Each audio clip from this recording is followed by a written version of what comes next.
Hey babe, did you know that using a great alternative light source doesn't cost $1 billion or look like a suitcase anymore? Well, surely that's not true, but if you can give me more information, I'll be inclined to believe you. Well, now you can get a pocket-sized blacklight from Taction USA that works just as well as a large ALS, an alternative light source. It works so well, you'll never go back to any other ALS. It's lightweight and literally fits in your pocket. Made out of aluminum, so it's durable, it will last you a lifetime. You can find the professional blacklight at TactionUSA.com for $29.99. Ships quickly, and your order comes from Taction USA's Amazon store, so it's easy to order. Taction USA is run by law enforcement for law enforcement. You should check it out today and get yours. Get yours right now, today, at TactionUSA.com. Hello, everybody, and welcome back to Crossing the Tape. We're back at you with another mini episode. I'm Brendan. And I'm Hillary. And today we're talking to you all about that powdery substance everybody loves. Fingerprint powder. Yes. Yes. Hey, what are we endorsing here? Fingerprints. All right, just making sure. Drug dealers. No, No. absolutely not. Going to jail? For drugs, yeah, they should. Yeah. That's what we're all about. Justice. But tell us about fingerprint powder. The powder of truth. So fingerprint powder is a substance every CSI and everybody else has heard of. But where did it come from?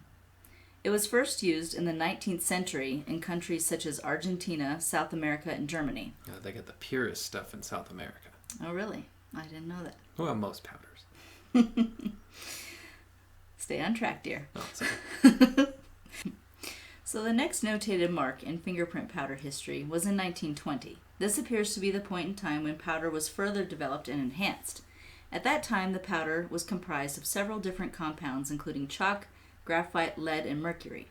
Now, there's a lot more science to that, but I'm not going to go into those details at this time. If you want to read that, you can. Nowadays, they just use baking powder and rat poison. I don't think so. Different powder, once again. However, it was soon realized that lead and mercury were not safe to use, so those were factored out of the powder's composition.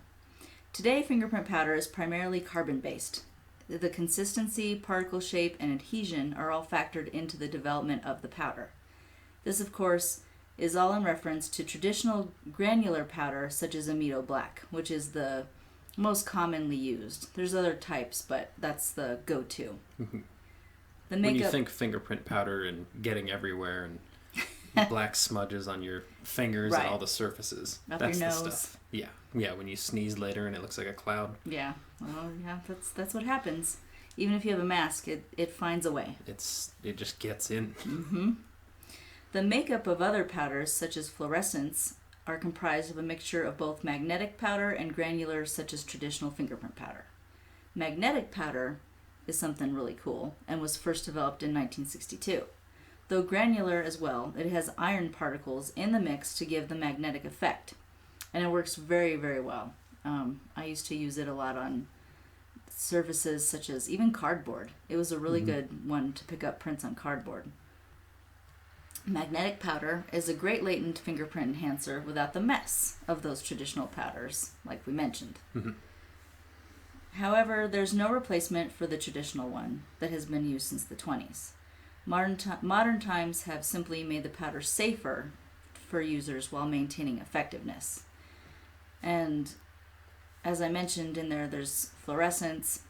Those are used mostly for metals, and when they say fluorescent, they're not kidding. No, they look funky. It doesn't. Yeah. It looks like an alien substance. Yeah, the green especially, and then there's pink, and there have been some shows where they decide to use what fingerprint powder they feel like, according to what color they want to use that day. That's not what you do in real life. Not having anything to do with the surface Right. that they're extracting prints from. And also, one of my favorites too was always the white volcanic powder. Volcanic. Yeah. Not the other white powder. No, volcanic. No, we don't do that in this house. No. Not here. But the white was really good for glass. Really, it was a really good enhancer on glass. But when you lifted the print, you had to put that lift on a like a card that had a black background, Mm-hmm. so it would show up. Okay. Because otherwise, most fingerprint cards, they're white. Yeah, or you can use sometimes just an index card, because then you can write your information on the back. Yeah, same deal. But if you used white powder, they came out really well though with pictures, photographs. Mm-hmm. But then of course you have to lift that print for evidentiary value. Yeah. So it's going to have to go on paper, on a card that it'll show up on. Right. So that one, I always like to experiment with different things, and when I wasn't actually collecting fingerprints. Fingerprint powders. Experiment with different fingerprint powders. Yes. We don't, let's nobody's clarify. Experimenting. Look, college No. was wild, but nobody No. delved into those waters. No. College wasn't wild for me. It really Me neither. wasn't. But I don't think I ever hit the wild years. Maybe they're to come, babe. No. No. Anyhow, so I like to experiment with different fingerprint powders. Thank you. And if I wasn't actually lifting a print for a case, obviously I wasn't going to experiment on a piece of evidence. I would put different surfaces out, like cardboard and metals, and just try different things with my own fingerprints to see what worked the best. Yeah. That way, when I was in the field, I could really act like I knew what I was doing. Yeah. So check this out. You ever seen this green powder?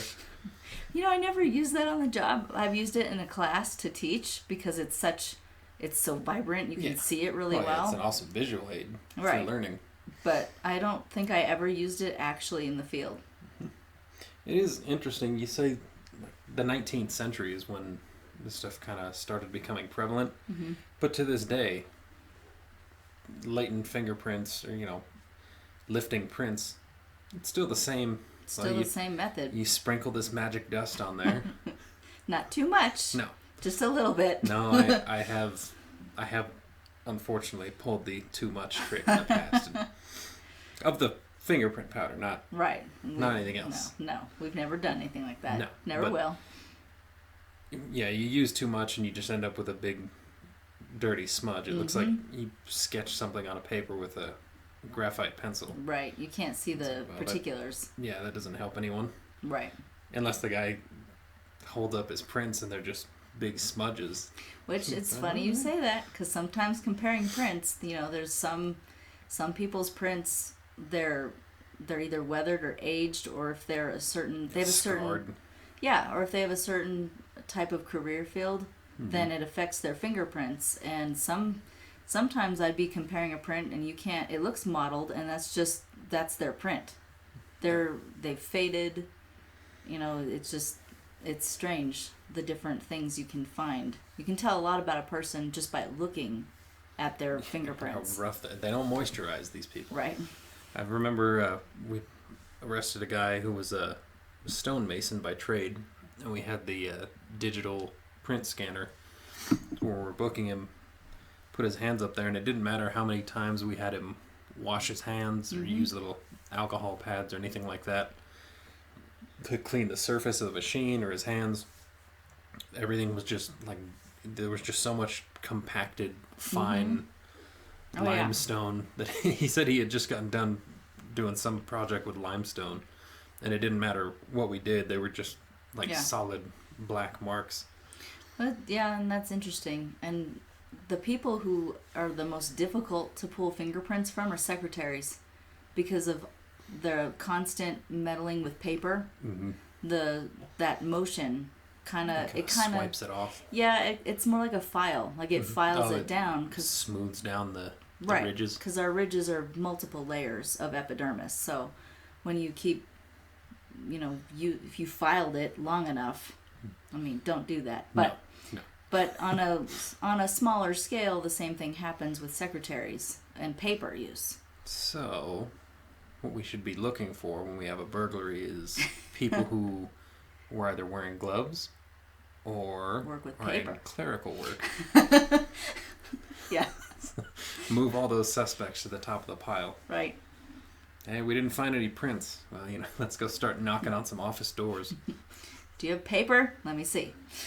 Well, there's a brief history of fingerprint powder. Probably the only powder we're going to cover on the show in this detail. Yeah, I'm pretty sure. Well, it's the only powder we're this experienced with. Yeah, for sure.